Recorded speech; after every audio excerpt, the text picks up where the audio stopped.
Good morning. I'm very happy to have with me Espen Ottosen, a good friend and one of the leaders in the European evangelical context. And we're going to talk about the issue of how to present a Christian worldview in front of a public audience or in the context of media, such a crucial and needy subject to be not only covered theoretically but also practiced by evangelical thinkers and theologians and leaders. Espen has been working since 2003 as information director for the Norwegian Lutheran Mission, and is also been involved in writing on theological topics, ethical topics, in the context of presenting them in the public square. So not only addressing these issues as far as the church is concerned, but also in trying to communicate them to a wider audience. So Espen has also had an interesting missionary experience in Peru, so he also brings in not only a national perspective, but also an international missiological perspective into these fields. So I'm very pleased to have you with us, Espen, this morning.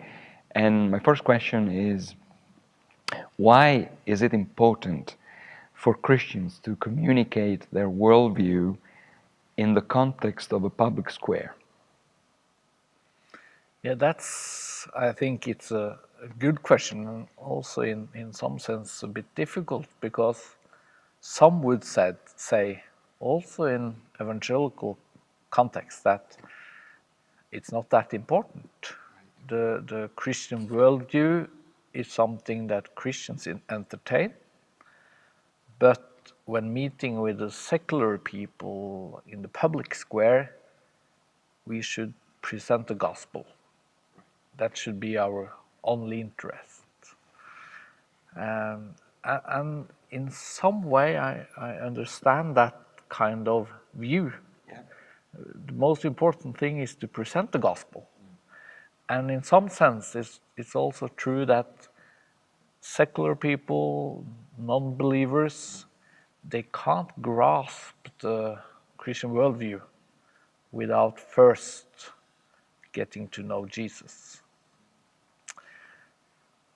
But I think it's important in some sense to present the Christian worldview, not because it's like presenting the gospel, but because people tend to, in our context, in the secular context, the context I know of Norway, people simply have so many misunderstandings related to Christian belief. Right. Can you make some examples about misunderstandings and caricatures or... Exactly, prejudices. Prejudices, yeah. And some think that I am, as a Christian, as an evangelical, I am against science, or that I hate homosexuals, or that the question about abortion is so simple because, of course, it's not difficult being 17 years old and having a baby, being pregnant. So I think that evangelicals, Christians, are viewed very often as prehistoric, judgmental creatures. Right. And then it's impossible, and then it's important, I think, to present our worldview, defend our beliefs, just as pre-evangelization in some sense. So you're saying that there's no neutral ground out there.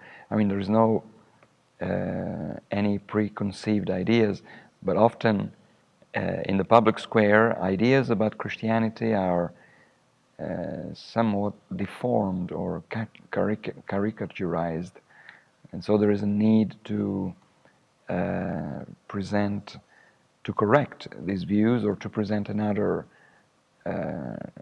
view of what it means to be a Christian.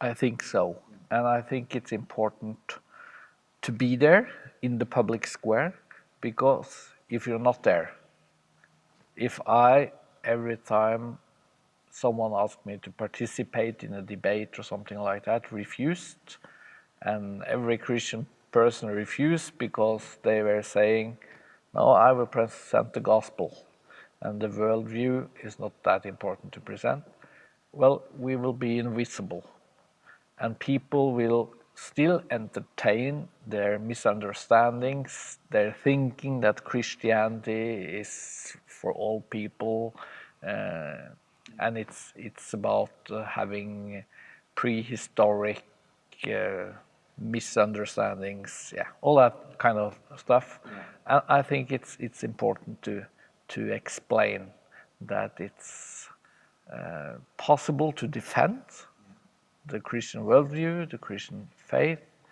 and also, of course, and that's my additional point, it's in some debates, we as Christians think that our view is the most healthy, most sound, most correct view, and we want the society to be good.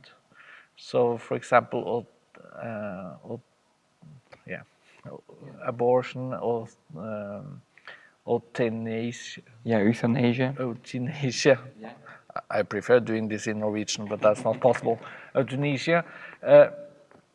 I think that as Christians, my perspective is that the society will go in a very bad direction if we accept euthanasia, if we accept abortion on twins. That has been a very important discussion in Norway. Is it okay if a woman asks with twins, being pregnant with twins, say, I want to have abortion on one of the twins? And that's completely legal in Norway. And do I want to live in a society where that's okay? That is also one reason to participate. From what you're saying, it seems like that participating in these debates requires courage, and because it would be easier to be silent in order not to be addressed critically by sectors of the public opinion.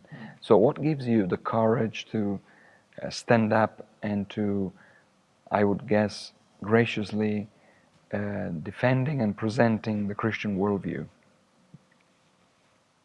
Well, I think there are different answers to that. In one sense, it's been hugely important for me being a part of a Christian organization that supports me, because being completely alone in that situation, I guess, would be very difficult. So I have had an organization with a lot of fabulous people supporting me, and then it's of course been important that a lot of people also have said that we are praying for you. You are doing us a favor, some of they said, because it's so important that our voice is out there, is being heard.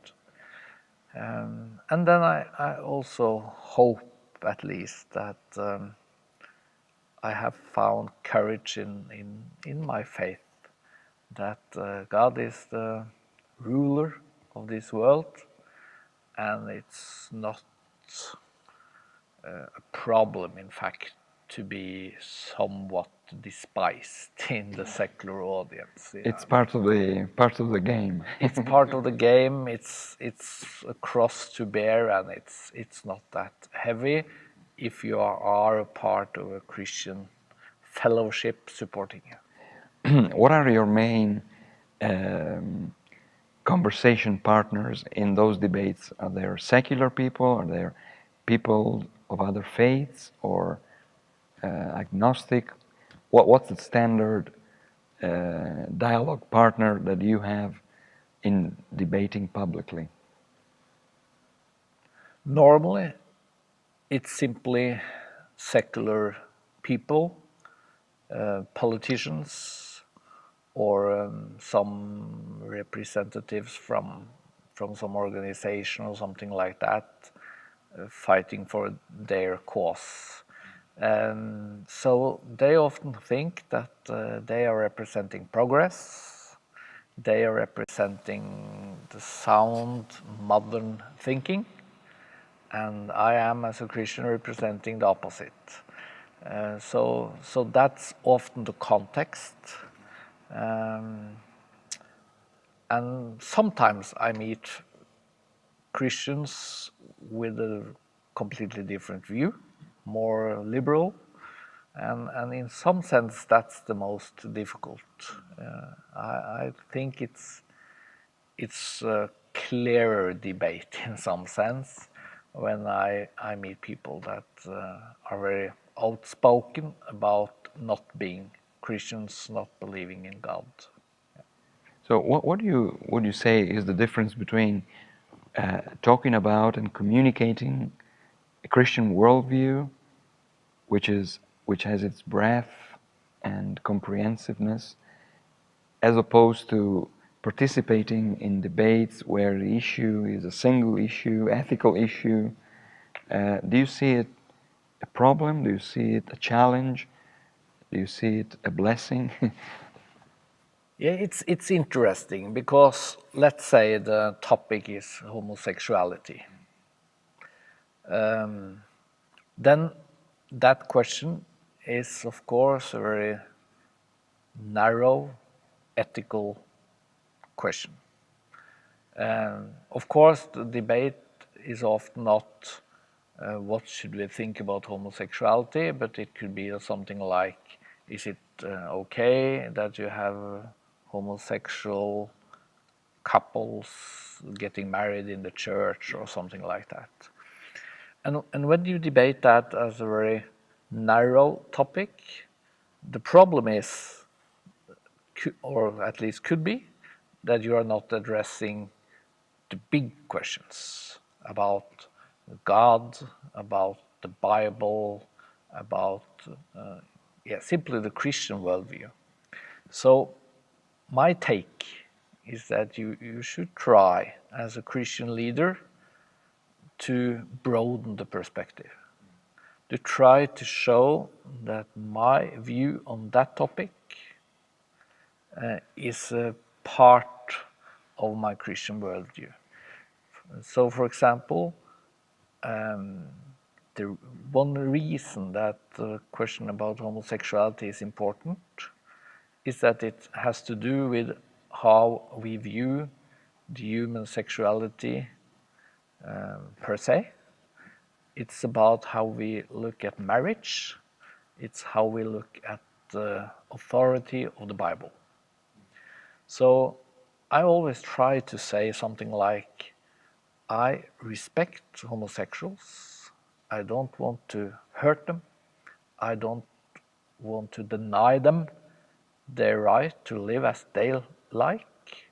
But as a Christian, I have my perspective on sexuality, on the Bible, on the marriage and all that. And that's important for me and says something about what I believe in. So I try to broaden it. Yeah, it's broadening the scope of our attention, and that's very helpful, Espen. Now, you've had some experience over the years about engaging in public debates in the public square. If you would have in front of you you're very young, but a younger leader who is thinking about stepping out and engaging this task, what would you say to him as an encouragement, as something that you would have listened to years ago when you first started, and maybe nobody told you? Well, the first thing I guess I would say is that remember, your words are not that important. Because I think that when you are in a debate, it's easy to think it's all about words. It's all about what you say. But your body language, your way to talk to your opponent, are you smiling? Are you perceived as a nice person? That kind of topics are also really important.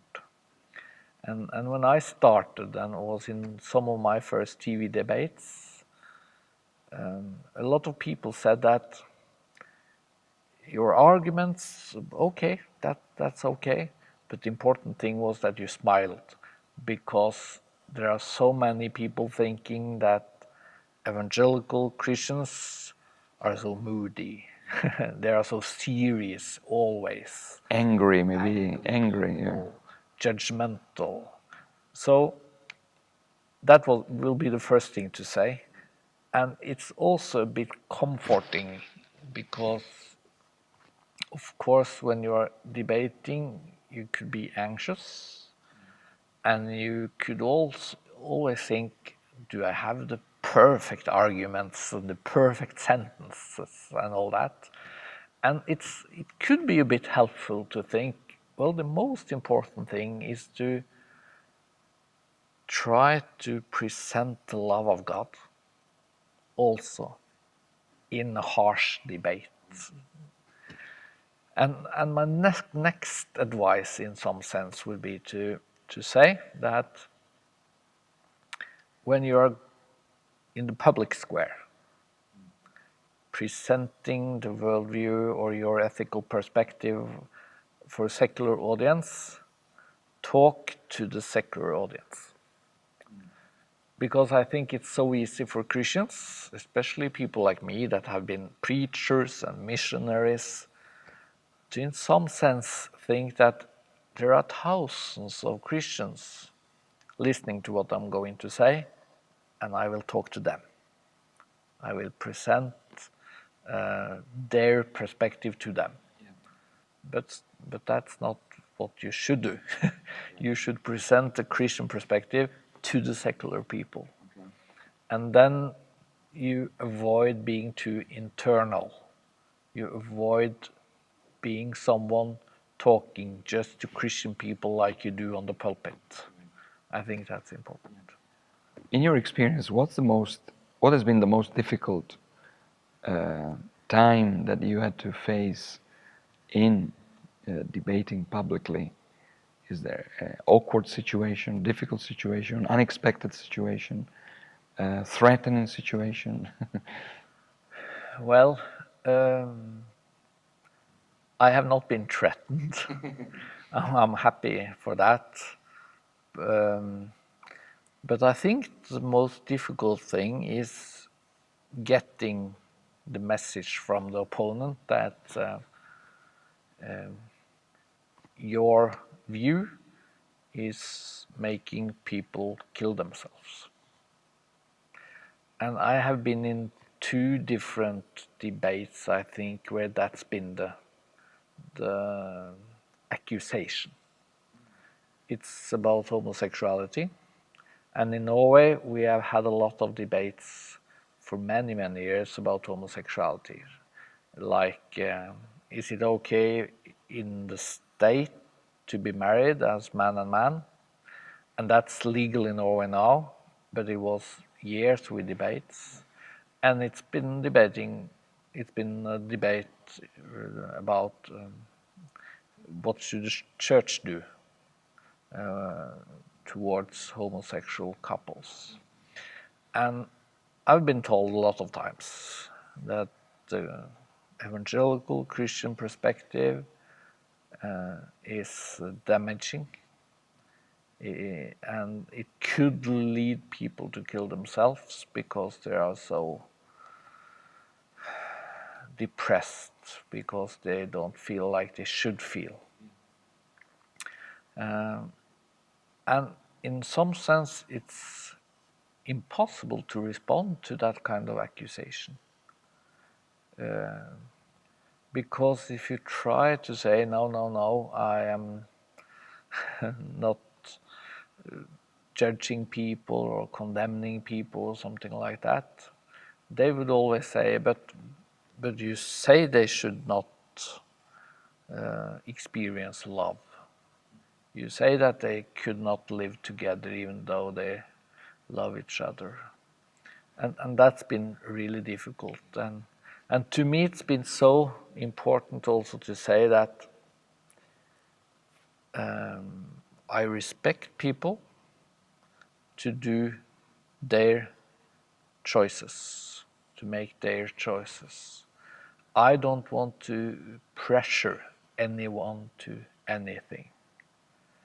But I know a lot of Christians that in some sense feel homosexual longings, or I also know people that have been involved in homosexual lifestyle that does not want to do that anymore because of their belief in God, and I want to support them.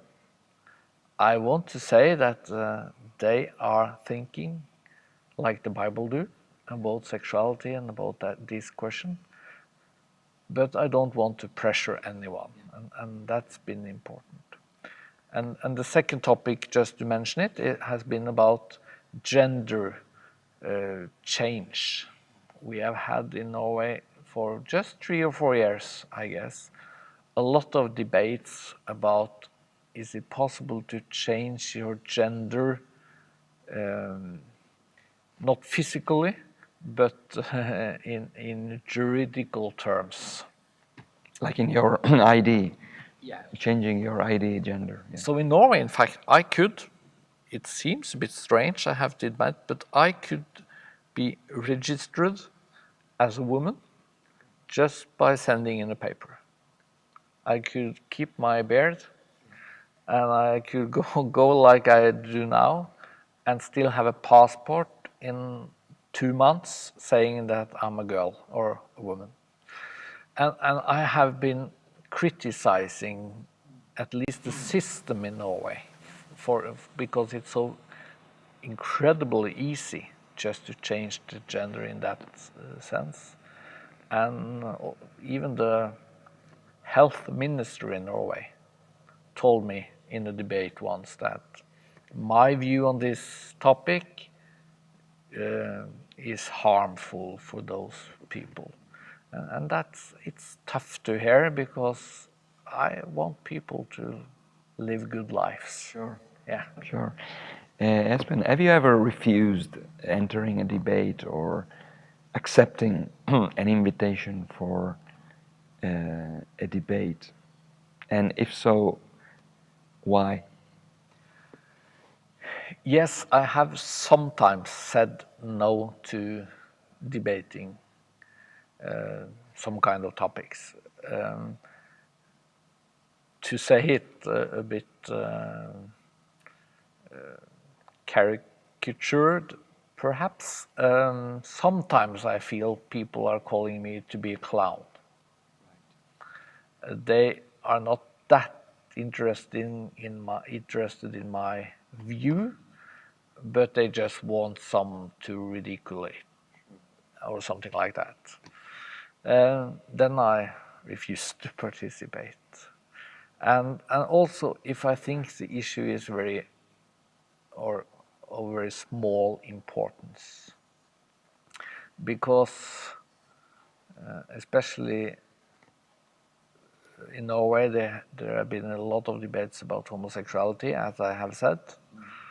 And although I have participated in a lot, some of those debates are very small. It could be one politician saying something, or one homosexual couple are having surrogacy, they have a child, and they ask, would I criticize that? And it just seems like the whole debate would be impossible Yeah, it would be just addressing a single case, very narrow case. And I think it's important to remember that when I do debates, I present arguments. And I would like to discuss with people that have other arguments. That's the good debate. I have arguments, the other part have arguments. But sometimes it's like I have arguments and they have their story. And then it's impossible in a way to win, and it's also impossible to talk, to have a good conversation. Because in our context, in the secular Europe, having a story, like saying that we had surrogacy and it's been a blessing, we are so happy, look at our adorable children, what are you like saying that that's not okay? And if I then try not to have my story, because I could of course say, well, I know a couple that have a surrogacy and their children are miserable, but I cannot do that. I don't have the stories. I have arguments. I have things that it's important, but it's very difficult in those situations to debate. So you make sure that you have a dialogue partner who matches your desire to not just to tell stories, but also to engage with arguments, with reasoning, with exchange of ideas, rather than.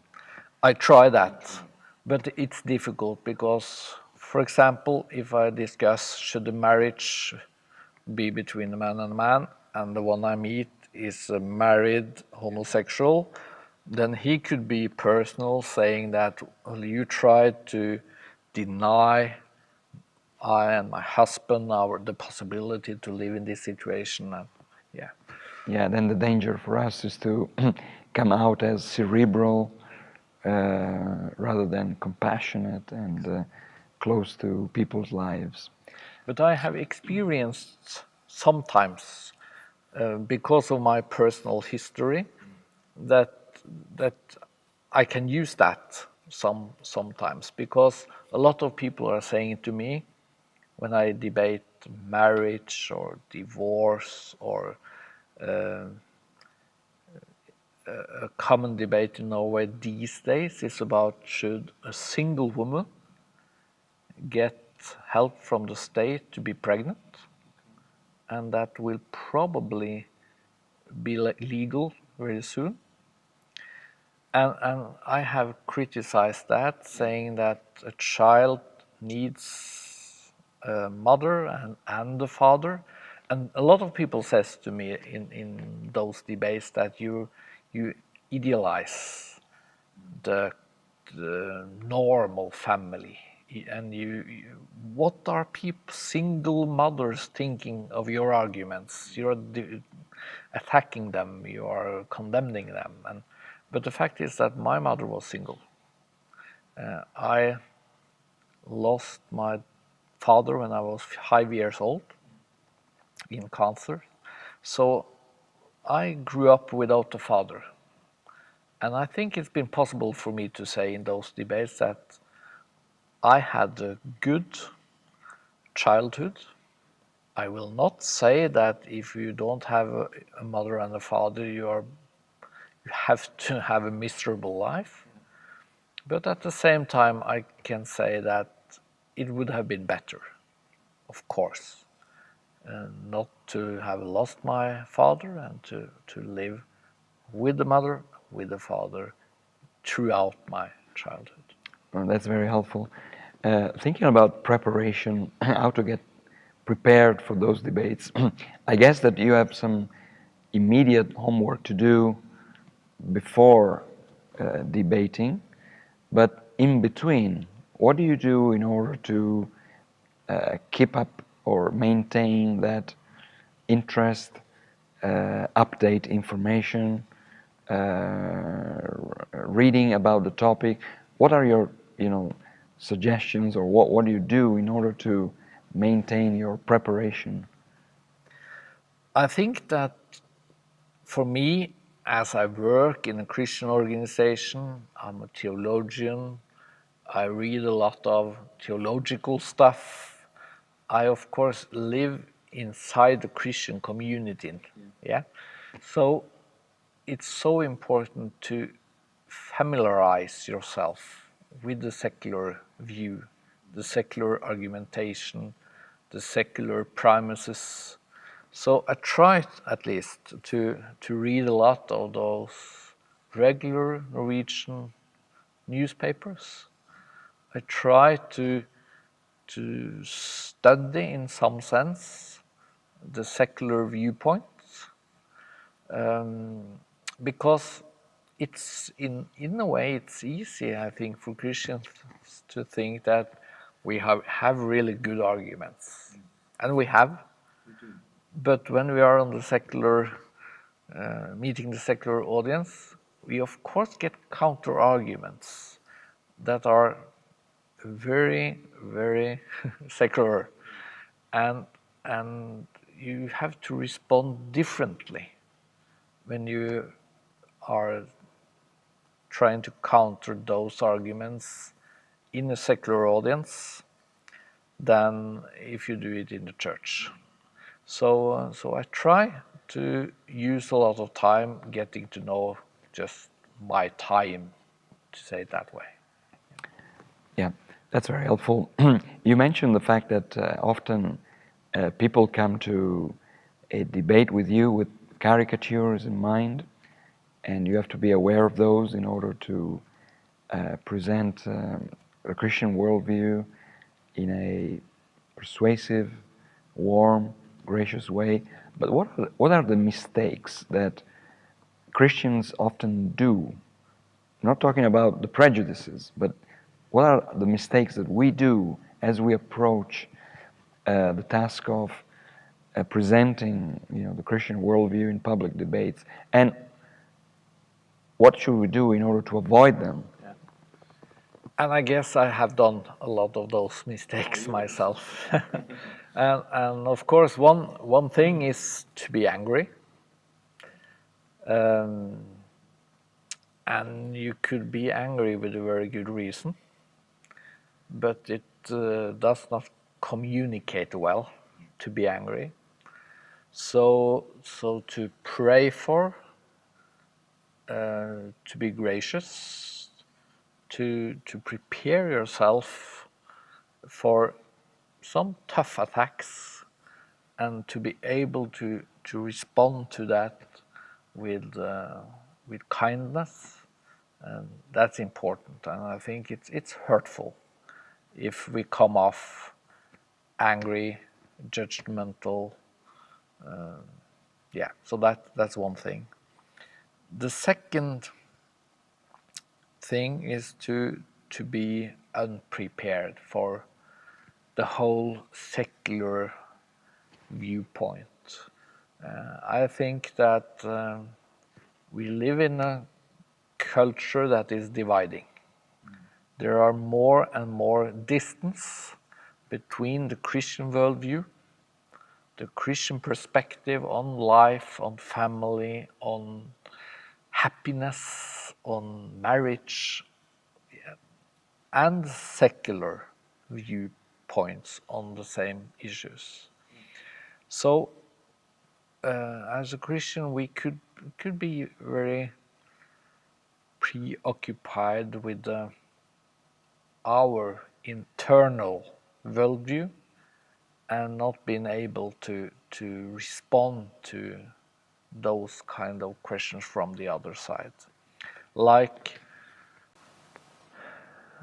when the most difficult question I always get, I think, is about homosexuality, and people saying, why should not those people experience love? And that's really difficult, because inside that question, there are so many premises. It's the premise that they will not experience love if they don't go into a homosexual relationship. And I could counter that premise by saying that if you believe in God and you have a relationship with Jesus Christ, you could experience a more important love than the human love between a man and a woman, and also between or inside a homosexual couple's life. But it's so difficult to give that kind of response to a secular audience, because the question about God and the love of God and the importance of being loved by Christ does not give meaning to those people. And I also think, and that's my experience, that homosexuals that refuse to go into a homosexual relationship because of their faith, they are viewed upon with mystery from the secular audience. Because we live in a society that says all you need is love, and that love is the human sexual love. So the gospel of the Beatles. the gospel of the Beatles, it's still around us very much. So I think that you have to prepare yourself in debates and in the public square for that kind of arguments, and really think through how to respond so it gives meaning for a secular audience. Well, thank you very much, Espen. It has been very helpful to listen to you, for your experience. My last question would be, we're often confronted with misrepresentations of the Christian faith, and that's part of the difficulty in engaging in public debates. What do you do in order to correct or to straight, or what do you do not to be perceived as arrogant, but at the same time wanting to at least present a more insider perspective coming from the Christian faith, rather than accepting the caricature that people often present as the way to look at the Christian faith? Well, I think it's important to listen very carefully to what kind of premises and what kind of thinking that is inside the questions you get. Like euthanasia, when that's the question, it's often presented like this: why should people not decide themselves when to die? And it may seem like a neutral question. Why shouldn't people decide when to die themselves? But my view is that the question is not neutral. Inside the question, or as a part of that question, you are saying that deciding yourself different thing is the most important thing in life. Always, almost, yeah, because we live in a society where freedom is hugely important, and as a Christian, I also think freedom is important. But the secular view of freedom is that you should choose almost everything yourself. You should choose your when to die, what kind of gender you should have, Of course, if you want to live with one woman or two women or a man or there are so many things you should be able to choose. And as a Christian, my perspective is that there are a lot of things we cannot choose. I cannot choose when to be born. I cannot choose my parents. I cannot choose my intelligence. I cannot choose my height, my blue eyes or brown eyes or whatever. There are so many things I cannot choose because it's part of the creation.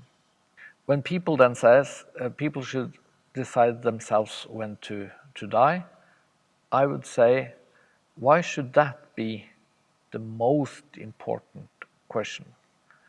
The question could be, why should the state ask medical personnel to kill some people? And then the question is completely different. So I think to correct misunderstandings and getting things straight, you have to sometimes try to correct the question or try to change the tone of the discussion. But it's really difficult because the distance between the Christian worldview, the secular worldview, have been drastically bigger for a period now. And that goes back to the task of presenting a Christian worldview in the public square, not presenting it narrowly or angrily, but in its full biblical scope and with a gracious heart and a clear mind. Thank you very much, Espen, for your experience and your wisdom and your willingness to share it with us. And thank you again for having been with us this morning. Thank you. Thank you so much.